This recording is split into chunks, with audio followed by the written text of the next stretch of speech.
Keďže slovenčina je vašim rodným jazykom, pravdepodobne si ani neuvedomujete, aká komplikovaná vlastne je. Nielen, že máme 3 rody, mužský, ženský a stredný, ale taktiež v slove sa stále časujeme a skloňujeme, hovoríme v budúcnosti a v minulosti úplne odlišné veci. V čínštine nič takéto nie je.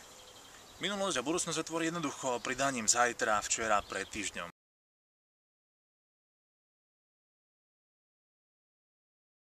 Pokiaľ sa chcete oslobodiť od neustáleho stresu, ale pozeranie televízora nepomáha, čínština môže byť to práve. Vezmite si čínsky znak a skúste ho nakresliť. Je to kreslenie, ako keby v prvej triede základnej školy. Učíme sa rôzne malé ťahy. Úplne od začiatku sa učíme abecedu. Vaša myseľ bude tak neskutočne koncentrovaná, že vytiesnite všetky myšlienky a budete totálne koncentrovaní na to. Potom príde druhý znak a tretí. A toto je skutočný relax.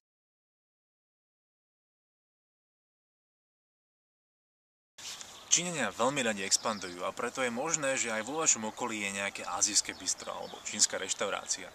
No a ich kultúra je naozaj veľmi stará. Pokiaľ by ste sa chceli do nej ponoriť, čínština je obrovskou výhodou.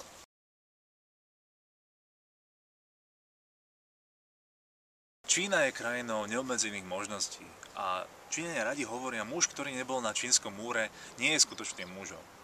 Ja by som rád dodal, Európan, ktorý nevidel obrovské rozpory Číny, obrovskej krásy, ale zároveň aj špinu, ktorý nevidel obrovskú chudobu a bohatstvo, ktorý nevidel obrovské, veľmi chutné jedlá, ale aj jedlá, ktoré by ste v živote do úst nevzali, prichádza naozaj oveľa. Čína je obrovskou exotikou pre tých, ktorí ju vyhľadávajú a neskutočne príjemným prekvapením pre tých, ktorí ju nevyhľadávajú.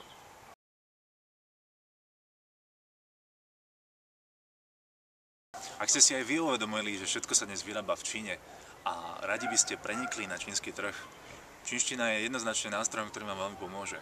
Číňania považujú znalosť čínštiny od cudzincov za prejav úcty a ľahšie si tak vybudujú dôveru.